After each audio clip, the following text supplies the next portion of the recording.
اعوذ باللہ من الشیطان الرجیم بسم اللہ الرحمن الرحیم الحمد للہ رب العالمین والصلاة والسلام علی سید الانبیاء والمرسلین وعلی اہل بیتہ الطیبین الطاہرین وصحبہ المنتجبین۔ قرآن کریم کے 30ویں اور آخری جز میں ہم نے سورۃ العلق تک تمام کر لیا تھا۔ آج کے درس کا آغاز کر رہے ہیں سورۃ القدر کی پہلے تلاوت اور اس کے بعد ترجمہ اور مختصر وضاحت۔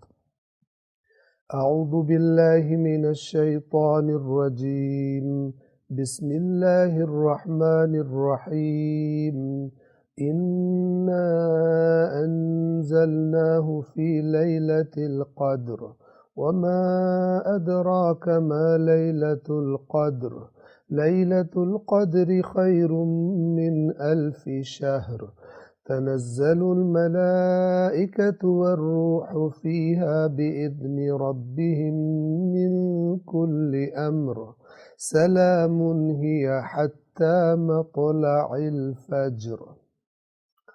سورۃ القدر کا ترجمہ اور مختصر وضاحت۔ بنام خدائے رحمان رحیم، ہم نے اس قرآن کو شب قدر میں نازل کیا۔ انا انزلناہ فی لیلۃ القدر، انا یقیناً ہم نے، انزلناہ ہم نے نازل کیا اسے، فی لیلۃ القدر قدر کی رات میں، شب قدر میں۔ توجہ فرمائیے، یہ انا یقیناً ہم نے، انزلنا ہم نے نازل کیا، یہ تاکید ہے کہ اس چیز کو کہ جس کا ذکر کیا جا رہا ہے نازل کرنے والی ذات یقیناً اللہ تبارک و تعالیٰ کی ذات ہے۔ اب اس آیت میں قرآن مجید کا نام نہیں آیا، فرمایا انزلناہ، ہو یعنی اسے یا اسے ہم اس کا ترجمہ کر سکتے ہیں۔ مراد کیا ہے؟ اللہ تبارک و تعالیٰ کی کتاب قرآن کریم مراد ہے۔ کس رات میں نازل کیا؟ فی لیلۃ القدر، قدر کی رات میں نازل کیا۔ لیلہ یعنی رات، قدر یعنی مقدار، اندازہ۔ قدر کا لفظ ہم اردو زبان میں بھی استعمال کرتے ہیں۔ توجہ فرمائیے، اس قدر کے لفظ سے چند الفاظ ہیں کہ جو ہم اردو میں استعمال کرتے ہیں، جبکہ در حقیقت عربی زبان کے الفاظ ہیں۔ مثلا مقدار، ہم کہتے ہیں کہ اتنی مقدار میں یہ چیز موجود ہے۔ اسی طرح ہم لفظ استعمال کرتے ہیں تقدیر، جس کے لیے ہم قسمت یا نصیب کا لفظ بھی استعمال کرتے ہیں۔ اسی طرح ہم ایک اور لفظ استعمال کرتے ہیں مقدر۔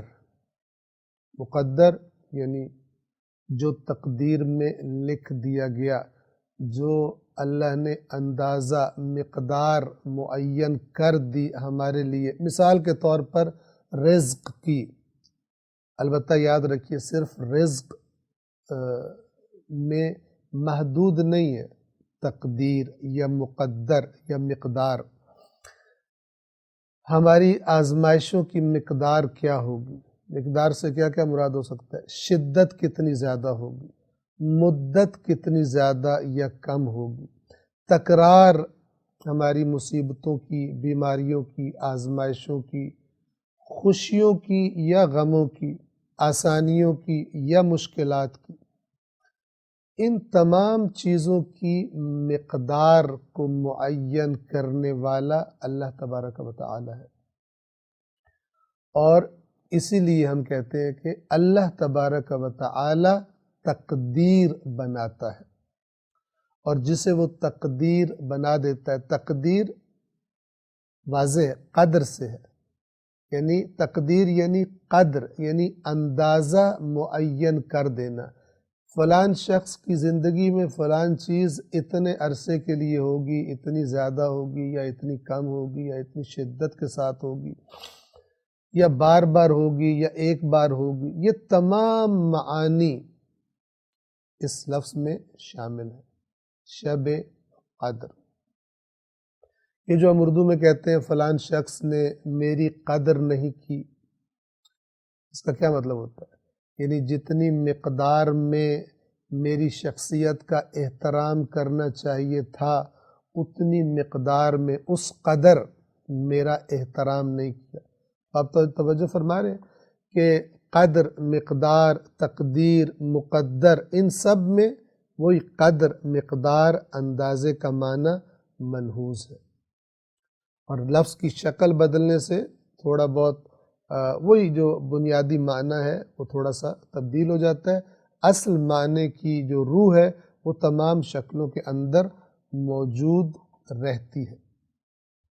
بس انا انزلناہ فی لیلۃ القدر، یقیناً ہم نے اسے یعنی قرآن کو نازل کیا شب قدر میں، قدر کی رات میں۔ اب خود یہ لفظ قدر ہمیں بتا گیا کہ یہ ایسی رات ہے جس میں گویا کہ تقدیریں، اندازے، مقداریں مختلف چیزوں کی معین ہوتی ہیں، جیسا کہ خود اسی سورہ مبارکہ کی اگلی آیات میں بتا دیا جائے گا۔ اب شب قدر کا ذکر آیا تو اللہ تبارک و تعالی قرآن پڑھنے اور سننے والے کو یہ بتانے کے لیے کہ یہ شب قدر کو سن کے گزر نہ جانا، اسے ایک عام سی رات سمجھ کے نظر انداز نہ کر دینا۔ وَمَا أَدْرَاكَ مَا لَيْلَةُ الْقَدْرِ، آیت نمبر 2، اور آپ کو کس چیز نے بتایا کہ شب قدر کیا ہے؟ یہ جملہ کب، یہ انداز کب اختیار کیا جاتا ہے؟ جب بولنے والا سننے والے کو کسی چیز کی اہمیت کی طرف متوجہ کرنا چاہتا ہو اور یہ چاہتا ہو کہ سننے والا ایسے ہی سن کے آگے نہ گزر جائے بلکہ رکے اور اس کو اہم سمجھے اور اس کی طرف پوری توجہ کرے۔ وَمَا أَدْرَاكَ مَا لَيْلَةُ الْقَدْرِ، اور آپ کو کس چیز نے بتایا شب قدر کیا ہے؟ اب آپ توجہ فرمائیں، جس شے کے بارے میں اللہ اس کی عظمت کا اعلان کرے کہ آپ کو کس نے بتایا شب قدر کیا چیز ہے، اس کا مطلب ہے کہ بہت ہی زیادہ ہماری سوچ سے، ہماری فکر سے آگے عظمتیں ہیں اس شب قدر کی۔ اور پھر خداوند عالم ایک انداز سے اس کی عظمت، اس رات کی عظمت کو بیان فرماتا ہے آیت نمبر 3 میں، لیلۃ القدر خیر من الف شہر، شب قدر بہتر ہے 1000 مہینے سے۔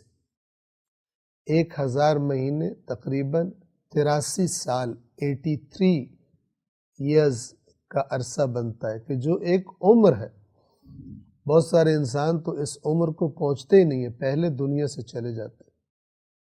تو اب آپ اندازہ لگائیے کہ اللہ تبارک و تعالی شب قدر کو 1000 مہینوں سے بہتر قرار دے رہا ہے، اور جو روایات سے پتہ چلا کہ اگر کوئی شخص اس رات میں اللہ کی عبادت کرتا ہے یا مثلا تلاوت کرتا ہے یا کوئی بھی نیکی کا کام انجام دیتا ہے، وہ ایک طرف، اور 83 سال، ایسے سال جن میں شب قدر نہ ہو، 83 سال، 1000 سال وہ کام کرتا رہے، شب قدر والا کام بہتر ہے۔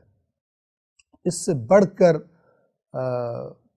کیا انداز ہوگا اس شب کی اہمیت اور عظمت کی طرف توجہ کروانے کا۔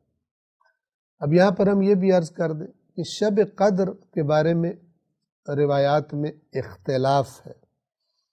شب قدر ہے تو ایک ہی رات، لیکن یہ کون سی رات ہے اس کے بارے میں اختلاف ہے۔ اللہ تبارک و تعالی کی حکمت کہ اس نے ایسا کر دیا، معین نہیں ہے یہ رات کون سی ہے۔ اگر ہم سورہ دخان کے ابتدا کو دیکھیں تو وہاں اللہ تبارک و تعالی فرماتا ہے بسم اللہ الرحمن الرحیم حامیم والکتاب المبین انا انزلناہ، یہی لفظ ہیں جو سورۃ القدر کے شروع میں آئے ہیں، بے شک ہم نے نازل کیا ہے اس کو، یہاں پر کیا ہے فی لیلۃ القدر، شب قدر میں۔ سورہ دخان میں کیا الفاظ ہے؟ انا انزلناہ فی لیلۃ مبارکۃ، ہم نے اس کو یعنی اس قرآن کو نازل کیا ایک ایسی رات میں جو مبارک ہے یعنی بابرکت ہے، برکتوں والی رات۔ اب سورۃ البقرہ میں ہم جہاں پر روزوں کے وجوب کی آیت آتی ہے اور اس کے بعد ایک آیت کو چھوڑ کر اللہ تبارک و تعالی فرماتا ہے شہر رمضان الذی انزل فیہ القرآن، شہر رمضان، شہر عربی زبان میں مہینے کو کہتے ہیں، ایک ماہ رمضان ہے وہ مہینہ کہ جس میں انزل فیہ القرآن، جس میں نازل کیا گیا قرآن۔ یہ دو باتیں ذہن میں رکھیں، ایک تو شب قدر میں قرآن کا نزول اور ایک ماہ مبارک رمضان میں قرآن کا نزول۔ اس سے مراد کیا ہے؟ ہمیں معلوم ہے کہ مکمل قرآن مجید اپنی ان تفصیلات، ان آیات، ان صورتوں کے ساتھ 23 سال میں نازل ہوا۔ رسول اللہ صلی اللہ علیہ وآلہ وسلم کی زندگی کے 23 سالوں میں قرآن مجید تدریجاً نازل ہوتا رہا۔ تو پھر اس سے کیا مراد ہے شب قدر میں نازل کیا؟ اس سے کیا مراد ہے ماہ رمضان وہ مہینہ ہے جس میں قرآن نازل ہوا؟ تو اس کے بارے میں جو مختلف ابحاث موجود ہیں مختلف روایات کی روشنی میں، اس کا خلاصہ یہ ہے کہ قرآن کریم کے 2 نزول ہیں، ایک تو یہی کہ جو 23 سال میں مکمل ہوا، اور دوسرا نزول وہ اسے کہتے ہیں نزول دفعی، یعنی ایک ہی دفعہ قرآن کا نازل ہونا۔ اب مراد یا تو یہ ہے کہ لوح محفوظ سے نچلے آسمان پر نازل ہوا اور وہاں سے پھر آہستہ آہستہ تدریجاً 23 سال کے دوران قلب رسول اللہ پر نازل ہوتا رہا، یا یہ کہ اجمالی طور پر قرآن مجید دفعتاً یعنی ایک ہی مرتبہ میں اجمالی طور پر رسول اللہ کے صلی اللہ علیہ وآلہ وسلم کے قلب مبارک و اطہر پر نازل ہوا۔ اللہ تبارک و تعالی بہتر جانتا ہے، لیکن یہ آیات بتا رہی ہیں کہ کسی خاص قرآن کے نزول کی طرف اشارہ ہے ان آیات میں، شب قدر میں نازل کیا گیا۔ اور جیسے ہماری مکتب اہل بیت کی روایات میں موجود ہے کہ امام فرماتے ہیں کہ ماہ رمضان کی اہمیت اس لیے، عظمت اس لیے نہیں ہے کہ اس کے اندر روزے ہیں، اس کی عظمت اس لیے ہے کہ ماہ رمضان میں قرآن نازل ہوا ہے۔ یعنی قرآن ایک ایسی چیز ہے کہ جہاں جائے جس کو اس سے نسبت پیدا ہو جائے، وہ اگر مہینہ ہو تو مہینہ عظیم ہو جاتا ہے، اگر رات ہو تو رات عظمت والی رات ہو جاتی ہے، 1000 مہینوں سے بہتر قرار دے دی جاتی ہے۔ وَمَا أَدْرَاكَ مَا لَيْلَةُ الْقَدْرِ، اور آپ کو کس چیز نے بتایا شب قدر کیا ہے؟ شب قدر خیر من الف شہر، 1000 مہینوں سے بہتر ہے۔ 4 اور کیا امور پیش آتے ہیں عظیم امور اس شب میں؟ فرمایا تنزل الملائکۃ والروح فیہا، نازل ہوتے ہیں ملائکہ یعنی فرشتے، اللہ کے فرشتے، والروح اور روح سے قرآن مجید میں مراد یا تو حضرت جبرائیل علیہ السلام ہے کہ جو وحی لانے پر مأمور تھے، یا دیگر فرشتے جو وحی لانے پر مأمور ہیں، ان کے سردار ہیں، یا یہ کہ روح کوئی اور اللہ کی عظیم مخلوق ہے۔ تو یہ ملائکہ اور روح نازل ہوتے ہیں اس شب میں، فیہا اس رات میں، بِإِذْنِ رَبِّهِمْ اپنے رب کے اذن سے، اپنے رب کی اجازت سے۔ کیا لے کر نازل ہوتے ہیں؟ من کل امر، تمام امر کے ساتھ، ہر قسم کے احکام کے ساتھ۔ اب اگر آپ قدر کے اور تقدیر کے اور مقدار کے معنی کو ذہن میں دوبارہ لائیں، متوجہ ہوں، تو ہم اس آیت سے کیا سمجھتے ہیں کہ یہ ایک ایسی رات ہے کہ جس میں آسمانوں پر جو امور اللہ کی طرف سے طے کر دیے جاتے ہیں، جو احکام صادر کر دیے جاتے ہیں، گویا کہ اگلے سال کے لیے، اگلی شب قدر تک کے لیے، ان امور کو لے کر آسمانوں سے ان کے اجرا کے لیے، ان کو بجا لانے کے لیے فرشتے اور روح زمین پر نازل ہوتے، نیچے اترتے۔ تنزل الملائکۃ والروح فیہا اس رات میں اترتے ہیں، بِإِذْنِ رَبِّهِمْ اپنے رب کے اذن سے، من کل امر ہر امر کے ساتھ، ہر حکم کے ساتھ۔ اور اس میں ایک اور نقطے کا ہم اضافہ کر دیں، اور وہ نقطہ یہ ہے کہ خود اس شب میں قرآن کا نزول سرنوشت ساز، انسانیت کی تاریخ کے عظیم ترین انقلاب جس کا نام اسلام ہے، اس کے آغاز کی بنیاد، اس کا نصاب، اس کا سلیبس، یعنی قرآن کریم بھی اسی شب قدر میں اللہ کے امر سے نازل ہوا کہ کوئی بھی کام اللہ کے امر کے سوا نہیں ہو سکتا۔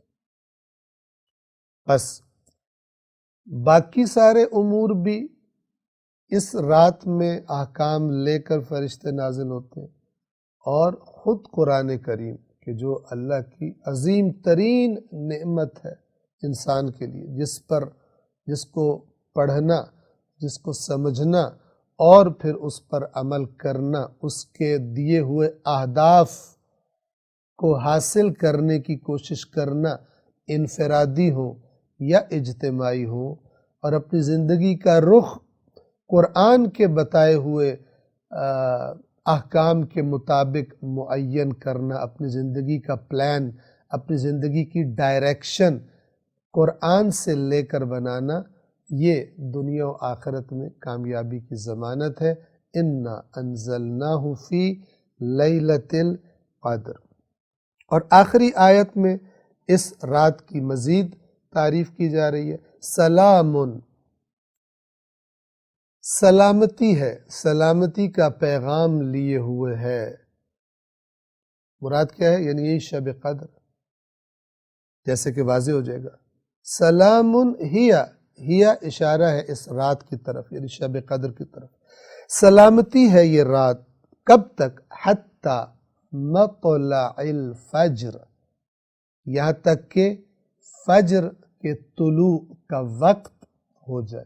مطلع وقت طلوع کو کہتے ہیں۔ طلوع کرنا یعنی نکل کر باہر آ جانا۔ کس چیز کی طلوع؟ یہاں سے مراد طلوع آفتاب نہیں ہے۔ شب قدر کی انتہا کب تک ہے؟ طلوع فجر کے وقت تک، یعنی اس وقت تک کہ جب نماز فجر کے وقت کا آغاز ہو جاتا ہے، وہاں پر یہ شب تمام ہو جاتی ہے۔ سورۃ القدر ہم نے تمام کر لی۔ سورۃ القدر کے بعد سورۃ البینہ، پہلے ہم اس کی تلاوت کریں گے اور اس کے بعد ترجمہ اور مختصر وضاحت بیان کریں گے۔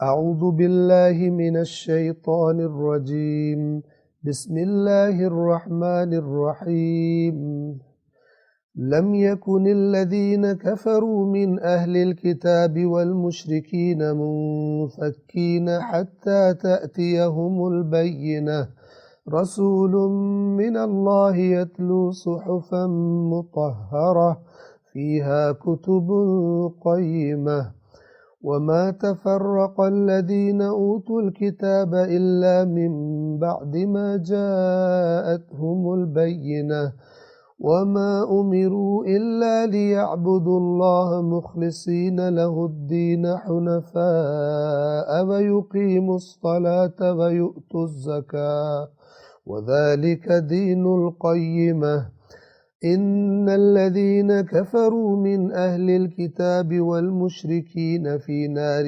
جهنم خالدين فيها أولئك هم شر البرية إن الذين آمنوا وعملوا الصالحات أولئك هم خير البرية جزاؤهم عند ربهم جنات عدن تجري من تحتها الأنهار خالدين فيها أبدا رضي الله عنهم ورضوا عنه ذلك لمن خشي ربه۔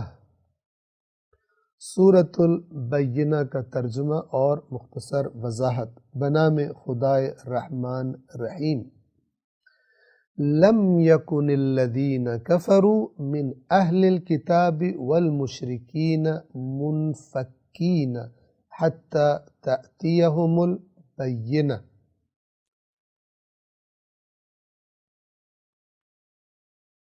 اہل کتاب اور مشرکین میں سے جن لوگوں نے کفر اختیار کیا، بڑی ہی خصوصی توجہ کے ساتھ اس کا معنی سمجھنے کی کوشش کیجیے۔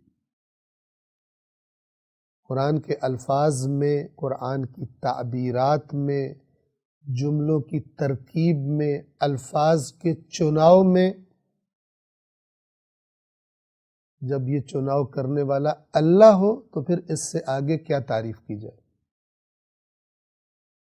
نہ اس سے بڑا کوئی عالم، نہ اس سے بڑا کوئی بیان کرنے والا، نہ اس سے بڑا کوئی قدرت رکھنے والا اپنی بات کو سمجھانے کی۔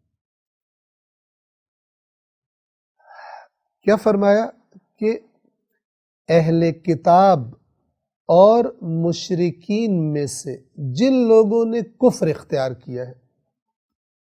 یہاں پر کفر کا معنی بڑی اچھی طرح سے ان الفاظ میں، اس جملے میں تدبر، غور و فکر کرنے سے واضح ہو جاتا ہے۔ کیا مطلب؟ اہل کتاب اور مشرکین میں سے جن لوگوں نے کفر کیا، مشرکین کافر نہیں ہیں۔ یہاں پر حقیقی معنی کفر واضح ہوتا ہے۔ کیا مطلب؟ کہ وہ شخص کہ جس کے پاس اللہ کی طرف سے پیغام آ جائے، اس تک پہنچ جائے، اس کے سامنے واضح ہو جائے، اور وہ پھر کسی بھی وجہ سے اسے ماننے سے انکار کر دے، چاہے سمجھ میں آ جائے اور نہ مانے، اور چاہے یہ کہ بجائے سمجھنے کے سنے ہی نہ، ہٹ دھرمی کرے، کسی پروپیگینڈے کی زد میں آگے کہے میں نے نہیں سننا، مجھے تمہارا پتہ چل گیا تم جھوٹ بولتے ہو، خبردار میرے سے بات ہی نہیں کرنی۔ دو باتیں، ایک یہ کہ انسان اگلے کو موقع ہی نہ دے کہ اپنی بات تو کر، یہ بھی کفر ہے، اور بڑا جاہلانہ اور جانور قسم کا کفر ہے، اس لیے کہ جانور میں عقل نہیں ہوتی، انسان میں تو عقل ہوتی ہے۔ تو جب تیرے پاس عقل ہے تو اگلے کو بات تو کرنے دے، اس کی بات تو غور سے سن، اپنی عقل سے اس کو سمجھ۔ تو جو یہ موقع نہ دے اور کہے نہیں میں نے سننا ہی نہیں ہے، یہ بھی اگرچہ یہ جان بوجھ کے انکار نہیں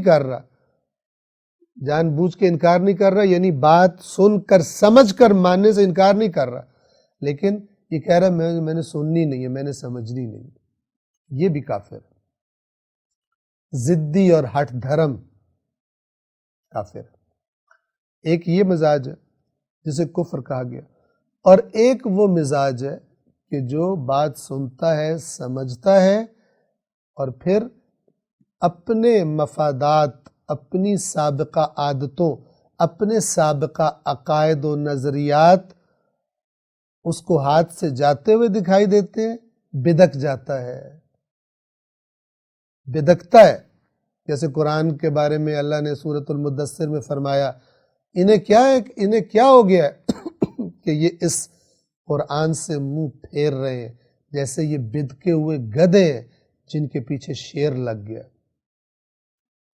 اللہ نے تو بڑی سمجھ میں آنے والی زبان میں وضاحت کی ہے بات۔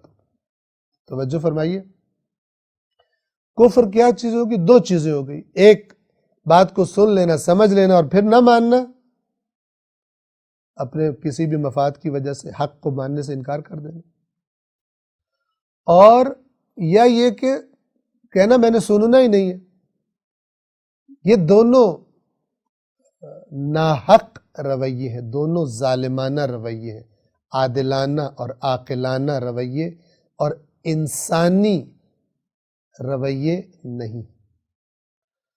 اب آپ دیکھیے کہ رسول اللہ جب تشریف لائے اور اعلان فرمایا تحریک اسلام کے آغاز کا، تو معاشرے میں یہ دو طبقے موجود ہیں، ایک مشرک اور ایک اہل کتاب۔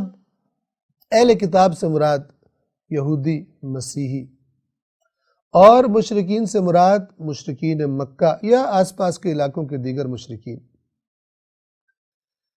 اب جب ان کے پاس پیغام پہنچ گیا اور انہوں نے نہیں مانا، اب اللہ تعالیٰ فرما رہا ہے کہ مشرکین اور اہل کتاب میں سے جن لوگوں نے کفر اختیار کر لیا ہے یعنی پہلے ایک کیفیت تھی، حق پر نہیں تھے، لیکن حقیقی معنوں میں کافر کب بنے؟ جب پیغام آ جانے کے بعد انہوں نے نہیں مانا، تو اللہ نے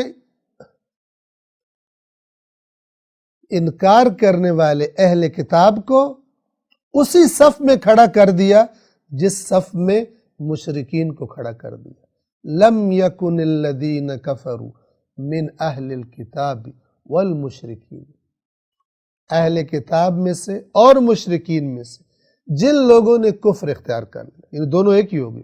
یہ بڑی سمجھنے والی بات ہے۔ حق کو تسلیم نہ کرنا قیامت کے دن ایک ہی گروپ میں کھڑے ہوں گے، ایک ہی گروپ میں کھڑے ہو جائیں گے، ایک ہی صف میں کھڑے ہو جائیں گے، جو حق کو نہ ماننے کا مزاج بنا کر دنیا سے گئے، چاہے نام مسلمان رکھا ہو، چاہے نام یہودی رکھا ہو، چاہے نام مسیحی رکھا ہو، چاہے نام شیعہ رکھا ہو، چاہے نام سنی رکھا ہو۔ نام سے اللہ کو کوئی زیادہ غرض نہیں ہے۔ اگر آپ قرآن مجید پڑھ لیں تو اللہ کو سر تسلیم خم کرنے والا مزاج چاہیے، سرکشی نہ کرنے والا مزاج۔ اللہ کو عبد چاہیے، بندہ چاہیے، اطاعت گزار چاہیے۔ توجہ فرمائیں، اہل کتاب اور مشرکین میں سے جن لوگوں نے کفر اختیار کیا، وہ باز آنے والے نہ تھے جب تک کہ ان کے پاس بینہ نہ آ جائے۔ یعنی یہ مشرکین اور اہل کتاب کب منفکین کا لفظ آیا؟ منفکین معنی ہوتا ہے کسی چیز کو کسی چیز سے چھڑا لینا، کسی چیز کو کسی چیز سے جدا کر دینا۔ کیا مطلب؟ یعنی جب اللہ کی طرف سے واضح دلیل آ جاتی ہے تب صحیح پتہ چلتا ہے کون ہٹ دھرم ہے، کون کافر ہے، کون مومن ہے۔ ابھی جب پیغام آیا ہی نہیں تو بہت سارے لوگ ایسے ہیں جو ابھی اس طرف کھڑے ہیں لیکن صلاحیت رکھتے ہیں، زمینہ ہموار ہے، ابھی اپنی انسانیت کو مکمل حیوانیت میں نہیں بدل دیا دنیا کے پیچھے. تو یہ کب کھل کر سامنے آ جاتے ہیں، کب الگ الگ ہو جاتے ہیں؟ جب حق کا پرچم بلند ہوتا ہے. ہر زمانے میں ایسا ہے، رسول اللہ کے زمانے میں بھی ایسا ہی تھا. رسول اللہ کے بعد بھی جو رسول اللہ کی تعلیمات، حقیقی تعلیمات کا پرچم بلند کرے تو پھر جو اس کے ساتھ چلے وہ الگ ہو جائے گا، اور جو بہانے بنا کے پیچھے رہ جائے وہ الگ ہو جائے گا. قانون اور معیار تو تا قیامت ہے. ہر نبی کے ماننے والوں میں اس نبی کے بعد اس کے حقیقی پیروکار بھی تھے، اور اس کے نام پر من گھڑت نظریات بنا لینے والے بھی تھے. تو ہر زمانے میں جب حق کا پرچم بلند ہوتا ہے، حق کی طرف دعوت دی جاتی ہے، تو پتہ چلتا ہے کون مومن ہے اور کون مومن نہیں ہے.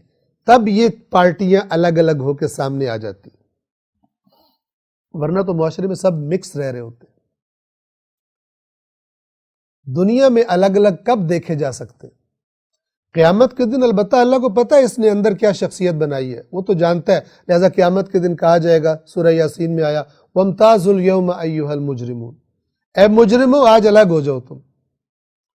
لیکن دنیا میں، اس دنیا میں جب میدان لگتا ہے، دعوت حق کی آواز بلند ہوتی ہے، پرچم حق کی آواز بلند ہوتی ہے، تو ایماندار اور بے ایمان پتہ چل جاتے. مومن و منافق و کافر کھل کے سامنے آ جاتے. قرآن کو سمجھے. تو اللہ تعالیٰ یہاں فرما رہا ہے، یعنی رسول اللہ کے آنے کے وقت کی کیفیت بیان کر رہے ہیں. کیوں بھیجی ہے یہ بینہ؟ کیوں یہ قرآن مجید بھیجا ہے؟ یہ واضح دلیل کیوں بھیجی ہے؟ تاکہ اتمام حجت ہو جائے، ماننے والے الگ ہو جائیں، نہ ماننے والے الگ ہو جائیں. اور مشرک اور اہل کتاب کو ایک ہی لائن میں کھڑا کر دیا، ان کے جان بوجھ کر نہ ماننے کی وجہ سے. اسی کو قرآن کفر کہتا ہے. یہی کفر کا حقیقی معنی ہے.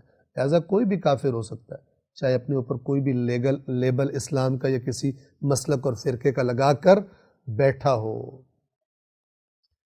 کتاب اصول کافی، کتاب الکفر والایمان کی ابتدائی ابواب میں یہ حدیث موجود ہے کہ جس کے ایک حصے میں امام صادق علیہ السلام فرماتے ہیں کتنے ہی لوگ ایسے ہیں کہ مومن جن کے ایمان کی گواہی دیتے ہیں. یعنی کوئی پوچھے کہ بھائی یہ مومن ہے، کہتے مومن ہے، جبکہ وَهُوَ عِنْدَ اللَّهِ كَافِرٌ، جبکہ وہ اللہ کے پاس کافر ہے. کافر لکھا ہوا ہے اللہ کے ریکارڈ میں، اللہ کے کاغذوں میں کافر لکھا ہوا ہے. اور پھر فرمایا کہ اور وہ کہ جنہوں نے اس کے ایمان کی گواہی دی ہے انہوں نے بھی ٹھیک کام کیا ہے، غلط کام نہیں کیا. کیوں؟ اس لیے کہ ان کو تو ظاہر کے مطابق گواہی دینے کا حکم ہے کہ جو ظاہر میں جو اپنے آپ کو مومنوں میں شامل کرتا ہے تو باقی مومن اس کے ایمان کی گواہی دیں گے.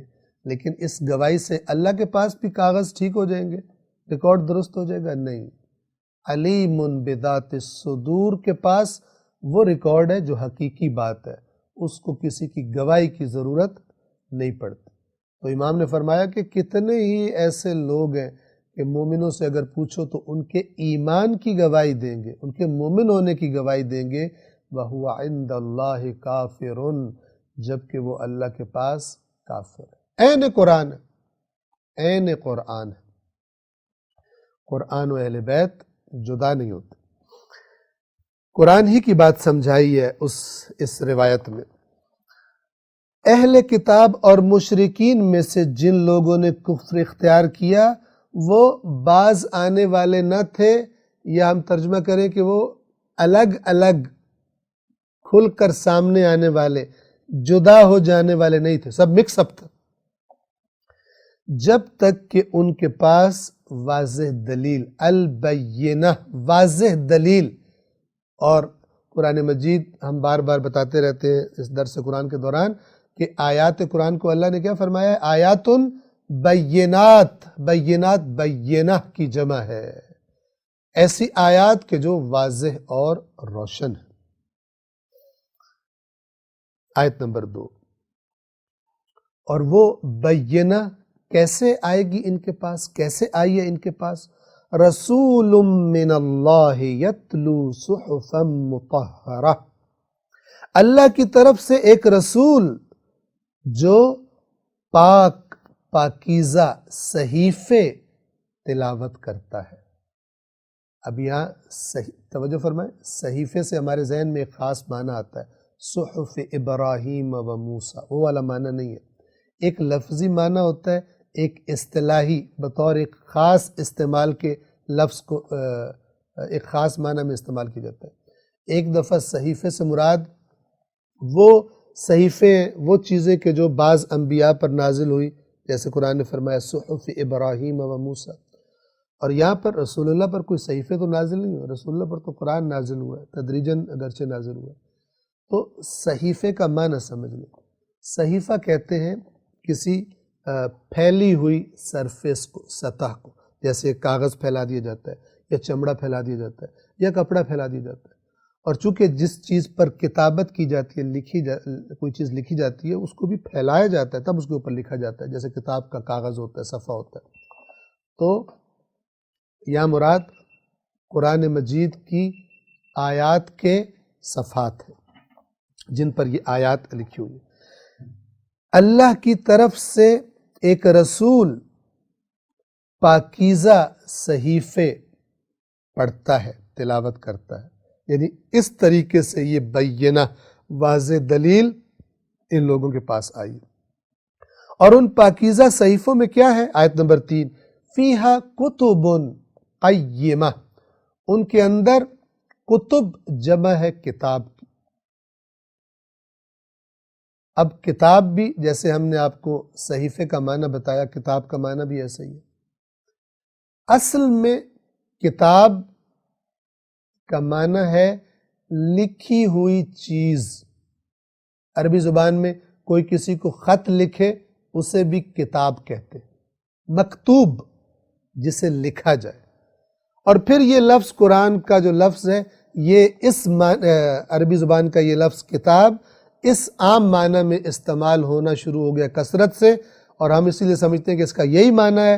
اور وہ کون سا معنی ہے؟ بک، جسے انگلش میں کہتے ہیں BOOK، کتاب، جو ہم کتابیں ہمارے پاس ہوتی ہیں۔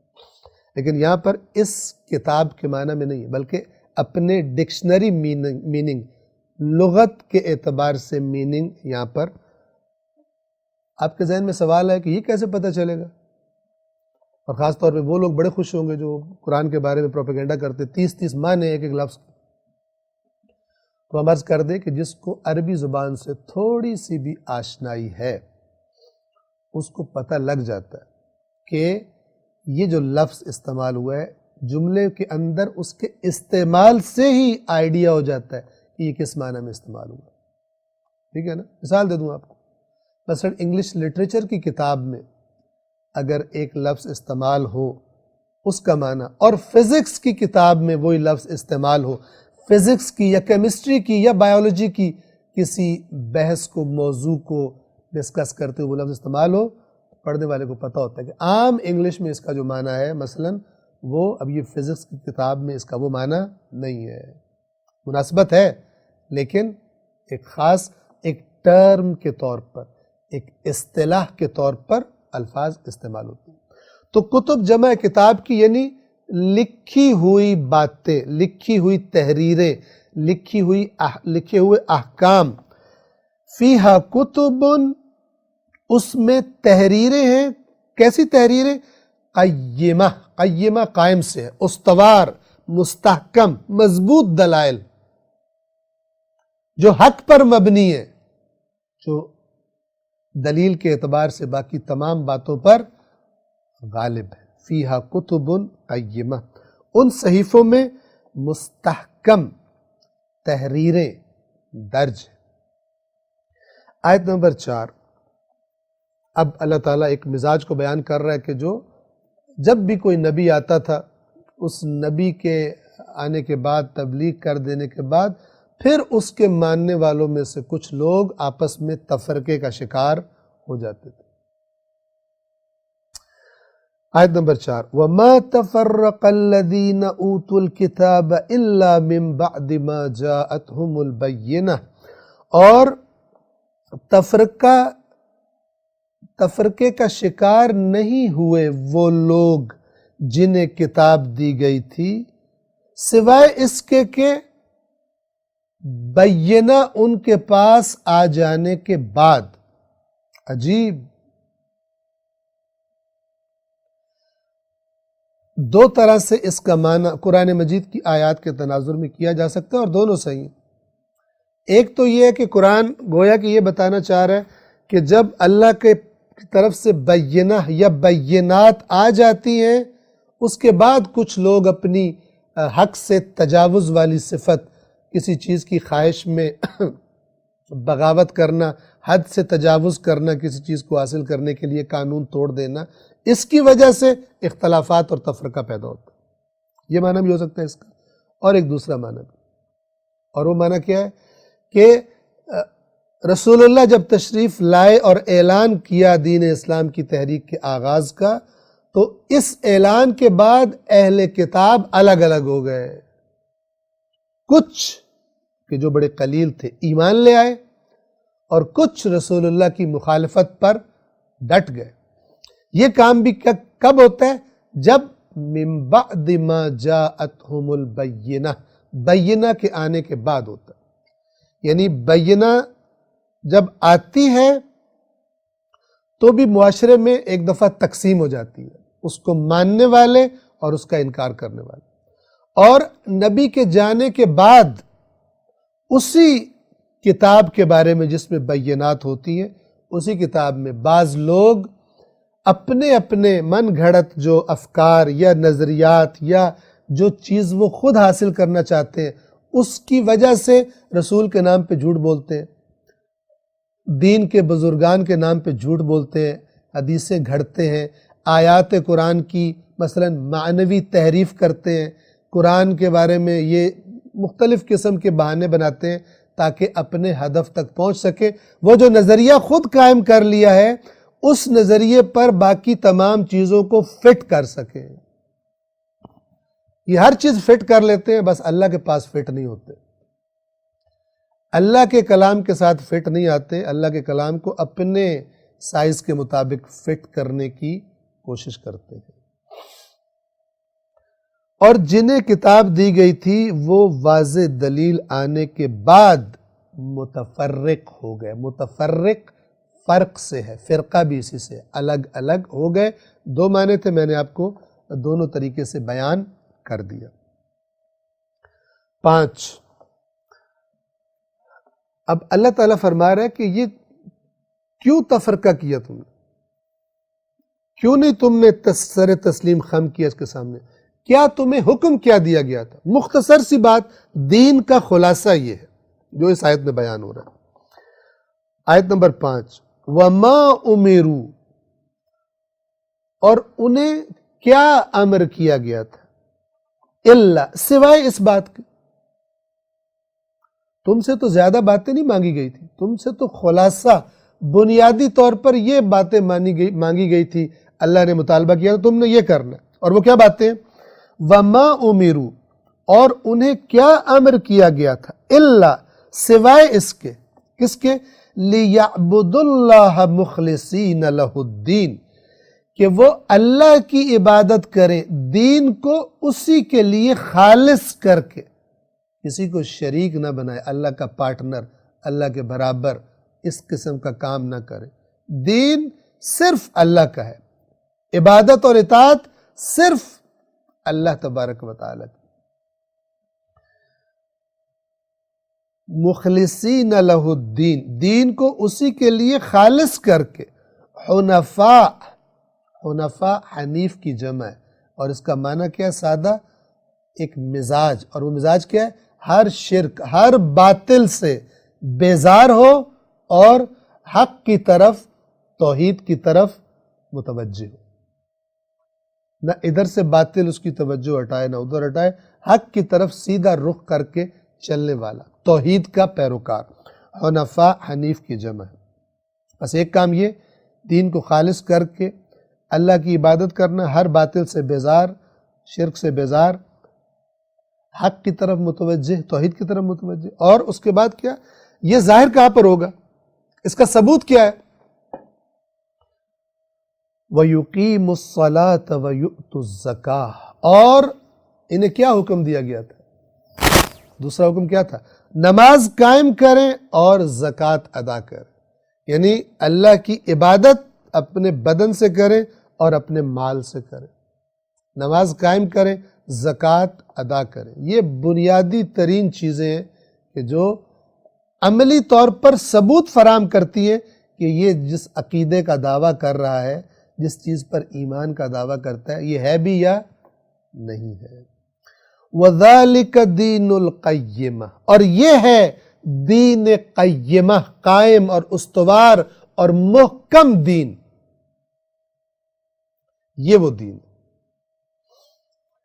حالانکہ انہیں تو صرف یہ حکم دیا گیا تھا کہ وہ یکسو ہو کر دین کو اس کے لیے، یعنی اللہ کے لیے خالص رکھتے ہوئے صرف اللہ کی عبادت کرے اور نماز قائم کرے اور زکوٰۃ ادا کرے، اور یہی مستحکم دین ہے. یہاں تک بات واضح ہو گئی. اب اس کے بعد یہ باتیں واضح کرنے کے بعد اللہ تبارک و تعالی جنہوں نے انکار کر دیا، کافر کہلوائے اور وہی اپنے شرک پر ہی مائل رہے، ڈٹے رہے، ان کا ذکر کر رہا ہے. اور وہ لوگ کہ جنہوں نے حق کو تسلیم کر لیا، ان کا ذکر اور ان کے انجام کا ذکر کر رہا ہے، اور ان کو ایک ایک لقب سے اللہ نواز رہا ہے. توجہ فرمائیں. آیت نمبر 6. ان الذین کفروا من اہل الکتاب والمشرکین. بے شک وہ لوگ جنہوں نے کفر کیا اہل کتاب میں سے اور مشرکین میں سے. کفر کا معنی واضح ہے. حق آ جانے کے بعد اصل میں بندہ کافر بنتا ہے. بے شک وہ لوگ جنہوں نے کفر اختیار کیا اہل کتاب میں سے اور مشرکین میں سے، فی نار جہنم خالدین فیہا، وہ جہنم کی آگ میں جائیں گے، ہمیشہ اس میں رہیں گے. اولئک ہم شر البریہ. یہی لوگ مخلوقات میں سے بدترین ہیں. شر البریہ اللہ کی مخلوقات. شر البریہ تمام مخلوقات میں سے بدترین اللہ کے نزدیک یہ لوگ ہیں جنہوں نے قرآن مجید کے پیغام کو، رسول اللہ کے پیغام کو ماننے سے انکار کر دیا. 7. اور اس کے مقابلے میں کون سے لوگ تھے؟ ان الذین آمنوا وعملوا الصالحات اولئک ہم خیر البریہ. خیر البریہ. بے شک وہ لوگ جو ایمان لے آئے، یعنی بات دل سے ایمان، یعنی دل سے تسلیم کر لینا، وعملوا الصالحات اور اعمال صالح انجام دیے، اولئک ہم، یہی لوگ کون ہیں؟ خیر البریہ. یہ بہترین ہے اللہ کی مخلوقات میں سے. بس حق کے آگے سرکشی کرنا انسان کو بدترین مخلوق بنا دیتا ہے. اور بریہ میں تو جانور وغیرہ سب شامل ہیں. یعنی انسان جانوروں سے بدتر ہو جاتا ہے، جیسا کہ قرآن نے دیگر آیات میں بتایا. اپنے متکبرانہ حق کے سامنے متکبرانہ اور ہٹ دھرمانہ اور ضد کرنے والے مزاج کی وجہ سے. انسان کون ہے؟ خیر البریہ کون ہے؟ کہ جب حق واضح ہو تو سر جھکا دے، چاہے جتنا بھی اس کو گزشتہ زندگی میں نقصان لگ رہا ہوگا. میرا نقصان ہو جائے گا، میرے رشتہ دار چلے جائیں گے، میری پارٹی چلی جائے گی، میرے ہم مسلک لوگ جو ہے وہ مجھ سے ناراض ہو جائیں گے، میرا کیا بنے گا تو میرا کیا بنے گا. خیر البریہ کون ہے؟ ان الذین آمنوا وعملوا الصالحات اولئک ہم خیر البریہ. بے شک جو لوگ ایمان لائے اور نیک عمل بجا لائے، یہی لوگ مخلوقات میں سے بہترین ہیں. ان کی جزا کیا ہے؟ ان کی جزا تو بتا دی. فی نار جہنم خالدین فیہا، جہنم کی آگ میں رہیں گے. 8ویں اور آخری آیت سورہ بینہ کی اللہ تبارک و تعالی فرما رہے ان نیک لوگوں کی، ایمان اور عمل صالح والوں کی جزا کیا ہے؟ جزاؤہم عند ربہم، ان کی جزا ان کے رب کے پاس ہے. اور وہ کیا ہے؟ جنات عدن، ہمیشہ رہنے والے گھنے باغات، دائمی جنتیں، تجری من تحتها الانہار، جن کے نیچے نہریں جاری، خالدین فیہا ابدا، تاکید، خالدین کا معنی بھی ابد تک، بہت زیادہ لمبی مدتیں ہوتا ہے، اور ابداً اس کی تاکید میں۔ یہ کیوں یہاں پر زیادہ تاکید ہے؟ اس لیے کہ کچھ لوگ ہوں گے اہل جہنم میں کہ جو اپنی سزائیں کاٹ کر، امکان ہے کہ واپس جنت میں آ جائے، لیکن جنت میں جو ایک دفعہ چلا گیا، وہ یہ نہیں ہے کہ نیکیاں تھوڑی تھی جنت میں چلا گیا، پھر اس کے کچھ عرصہ اپنی نعمتوں سے استفادہ کر کے پھر اس کے بعد جہنم میں پھینک دیا جائے۔ جو جنت میں گیا ون وے ٹریفک ہے، جنت سے نہیں نکلے گا۔ خالدین فیہا ابدا، ہمیشہ ہمیشہ اس میں رہے گا۔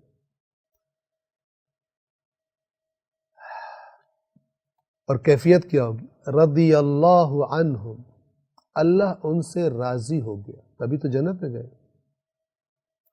وَرَضُوا عَنْهُ، اور وہ اللہ سے راضی ہو گئے۔ وہ کیسے راضی نہ ہو کہ جب اللہ نے ان کے ساتھ اپنا وعدہ سچ کر دیا، ان کے صبر، ان کی برداشت، ان کے تحمل، لوگ جھوٹ بول کر آگے بڑھ جاتے تھے، مکر کر کے بڑھ جاتے تھے، یہ سچ بول کر پیچھے رہ جاتے تھے۔ لوگ حرام کما کما کے کہاں سے کہاں پہنچ گئے، یہ حلال کی وجہ سے لوگوں کے، بے ایمانوں کے تانے سہتا رہا کہ تو بھی تو ہمارے ساتھ ہی بھرتی ہوا تھا، ہمارے دیکھ کہاں کہاں بنگلے بن گئے اور تو اسی پٹیچر گھر میں رہ رہا ہے۔ یہ سن لیتا تھا لیکن حلال پہ اکتفا کرتا تھا۔ جیسے قرآن میں گزر چکا، فرشتے کیا کہیں گے؟ سلام علیکم بما صبرتم، تم پر سلام، اور اس کا سبب وہ صبر ہے جو تم نے کیا تھا دنیا میں۔ فنعم عقبی الدار، کتنا اچھا ہے آخری گھر، آخرت کا گھر کتنا اچھا ہے، آخری گھر کتنا اچھا ہے، جنت کتنی اچھی ہے۔ رضی اللہ عنہم ورضوا عنہ، اللہ ان سے راضی ہوا اور یہ اللہ سے راضی ہو گئے۔ یہ کس کے لیے ہے؟ ذالک لمن خشی ربہ، یہ اس کے لیے جو اپنے رب سے ڈرا، جس کے دل میں اپنے رب کی خشیت آ گئی۔ اور پہلے بھی بیان ہو چکا، خشیت، ہر خوف کو خشیت نہیں کہتے۔ اردو کے الفاظ عربی کے الفاظ کا صحیح معنی نہیں پہنچا سکتے۔ خشیت ایک خاص قسم کا، ہم اسے خوف کہہ لیں یا ہیبت، رعب، دبدبہ ہوتا ہے جو انسان کے دل پہ طاری ہوتا ہے۔ کس وجہ سے؟ سامنے والی ہستی کی عظمت دیکھ کر، اس کا جلال دیکھ کر، اس کی ہیبت دیکھ کر۔ یعنی یہ وہ خوف نہیں ہے کہ جو مثلا بالخصوص ایک مجرم کو قاضی کے سامنے کھڑے ہو کر خوف ہوتا ہے۔ وہ خوف کیوں ہوتا ہے؟ چونکہ اس کو پتا ہوتا ہے میں مجرم ہوں، جرم کیا اس نے دیدہ دانستہ، یہ خوف ہے، اسے پتا ہوتا ہے سزا ملے گی۔ لیکن اللہ کے مقابلے میں جو مجرم ہے وہ تو خیر ڈریں گے اللہ کے عذاب سے، لیکن رسول اللہ امام الخاشعین ہے اس معنی میں، یعنی خشیت کرنے والوں کے امام ہیں، ڈرتے ہیں، کانپتے ہیں۔ مولا علی روتے ہیں، گڑ گڑاتے ہیں، تڑپتے ہیں زمین پہ گر کر۔ یہ خشیت ہے، یہ خشیت ہے۔ ذالک لمن خشی ربہ، اللہ سے وہ راضی اور وہ اللہ سے راضی، یہ کس کے لیے ہے؟ یہ ابدی اجر کس کے لیے؟ ذالک لمن خشی ربہ، یہ اس کے لیے کہ جو اپنے رب کی خشیت رکھتا ہے، یعنی اس پر خدا کی معرفت اس کو ہوتی جا رہی ہے، اور جیسے جیسے عظمت پروردگار کا علم ہوتا جا رہا ہے اس کو، ایسے ایسے اس کا رعب، اس کی ہیبت، اس کا جلال اس کے دل پر چھاتا جاتا ہے، اور وہ عاجزی اور انکساری کے اظہار کے سوا کوئی اپنا چارہ نہیں دیکھتا اللہ تبارک و تعالیٰ کی بارگاہ میں اور اس رب وحدہ لا شریک کے حضور میں۔ سورۃ البینہ یہاں پر تمام ہوتی ہے، اس کے بعد سورۃ زلزلہ یا زلزال ہے کہ انشاءاللہ آئندہ درس میں ہم بیان کریں گے۔ والسلام علیکم ورحمۃ اللہ وبرکاتہ۔